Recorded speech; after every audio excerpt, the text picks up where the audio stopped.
Hi friends, இன்றைக்கி நம்ம வீடியோவில் என்ன பார்க்க போகிறோன்னா வெங்காய சட்னி எப்படி செய்ய போகிறதுன்னு பார்ப்போம். அதுக்கு வெங்காயம், பூண்டு, கொஞ்சம் வத்தல், புளி, ஒரு தக்காளி எடுத்திருக்கேன், உளுந்தம்பருப்பு, எண்ணெய் தாளிக்க, உப்பு தேவையான அளவு. வாங்க எப்படி செய்யலான்னு பார்க்கலாம்.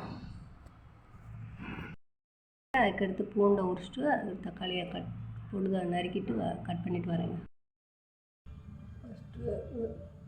அடுப்பில் கடாயை தூக்கி வச்சுட்டு ஆன் பண்ணிக்கோங்க. கொஞ்சமாக உளுந்த பருப்பு போட்டு வெறும் கடாயில் உளுந்த பருப்பை மட்டும் கொஞ்சம் வறுத்துக்கணும்.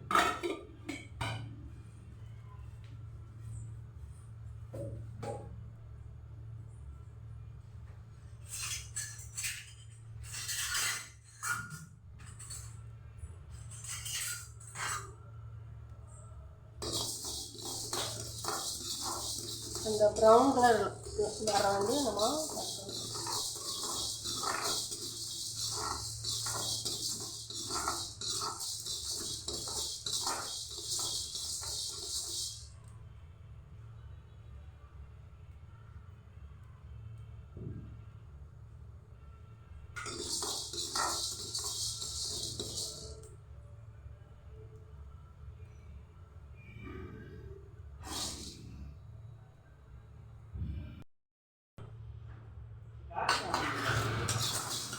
நல்லா ப்ரௌன் கலராக வரதானே நல்லா வறுத்துட்டு போகணும். லைட் ப்ரௌன் கலர், ரொம்ப கருகு வச்சிடக்கூடாது. ப்ரௌன் கலராக வரதானே நல்லா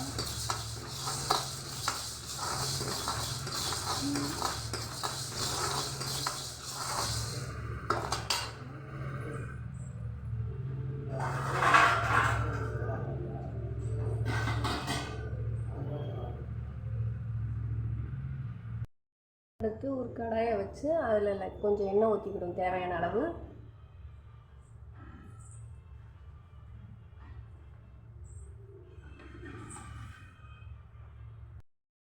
எண்ணெய் ஊற்றிட்டு அதுக்கடுத்து வெங்காயம், வெள்ளைப்பூடு எல்லாத்தையும் ஊற்றணும்.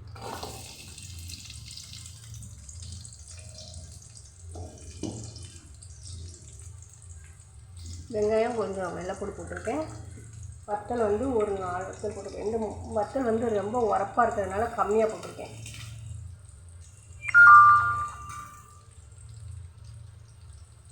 புளி வந்து கொஞ்சம் லைட்டாக போட்டுக்கணும். கொஞ்சம்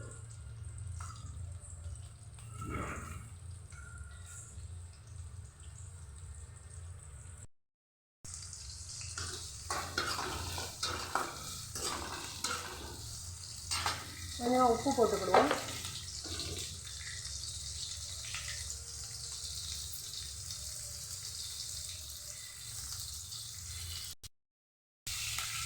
ஒரு தக்காளி மட்டும் ஆட் பண்ணிக்கோங்க. புளி வேறு ஆட் பண்ணிக்கிறதுனால தக்காளி ஒன்று மட்டும் ஆட் பண்ணிக்கேன்.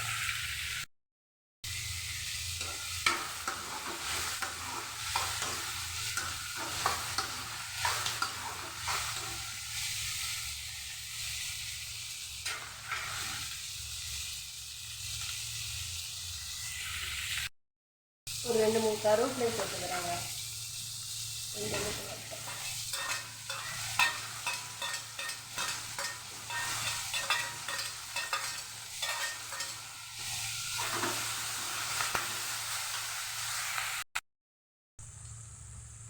அடுப்பை சிம்மில் வச்சுட்டு லேசாக நல்லா வதங்கிருச்சுங்க. இது லேசாக வதக்கணுமா, அந்த பச்சை வாசனை போகிறதுனே வதக்கினா போதும்.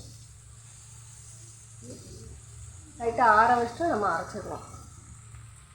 ஒரு 5 நிமிஷம் ஆறட்டும், நல்லா ஆற விட்டு அப்புறம் அரைப்போம். வதக்குனது எல்லாமே நல்லா ஆறிடுச்சுங்க. அதை வந்து ஃபஸ்ட்டு நம்ம உளுந்து வறுத்து வச்சுருக்கோம்ல, அதை ஃபஸ்ட்டு போட்டுக்கிடுவோம். அதுக்கடுத்து வெங்காயம் வதக்கிருக்கோம்ல, தக்காளி, அதெல்லாம் இதுக்குள்ளே போட்டுருவோம். சேர்த்து உளுந்தை போட்டு வச்சுங்க. வதக்குனது எல்லாத்தையும் போய் அரைச்சிட்டு வந்துடுறேன். அப்படியே தான் அரைக்க போகிறேன். இப்படி வந்து அரைச்சாச்சுங்க. இதை நம்ம தாளித்து போட்டுருவோம். எடுத்துருக்கேங்க. அதில் தேவையான அளவு எண்ணெய் ஊற்றி கொஞ்சம் பூண்டு, கடுகு, கருவேப்பிலை போட்டுக்கிறேன் தாளிக்க.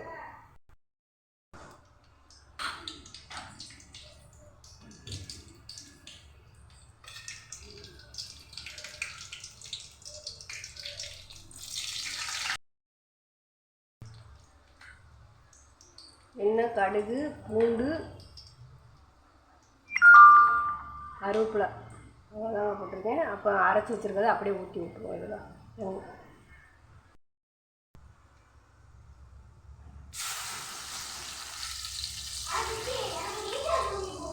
அப்படியே மிக்சியில் லைட்டாக ஒட்டிக்கிட்டுருக்கோம். அதை லைட்டாக தாளித்து போட்டாச்சு. வெங்காய சட்னி நம்மளுக்கு ரெடி ஆகிடுச்சு. இப்போ மிக்சியை லைட்டாக கழுவிட்டு அந்த காட்டம்லாம் தண்ணி அதே ஊற்றிருக்கீங்க. இட்லி தோசைக்கு நல்லாயிருக்கும் இந்த வெங்காய சட்னி. நீங்களும் இது மாதிரி செஞ்சு பாருங்கள் எப்படி இருக்குன்னு.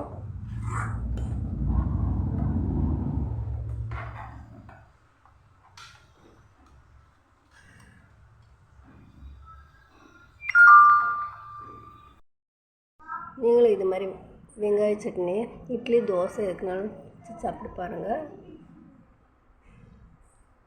Thank you friends. அடுத்த வீடியோவில் சந்திப்போம்.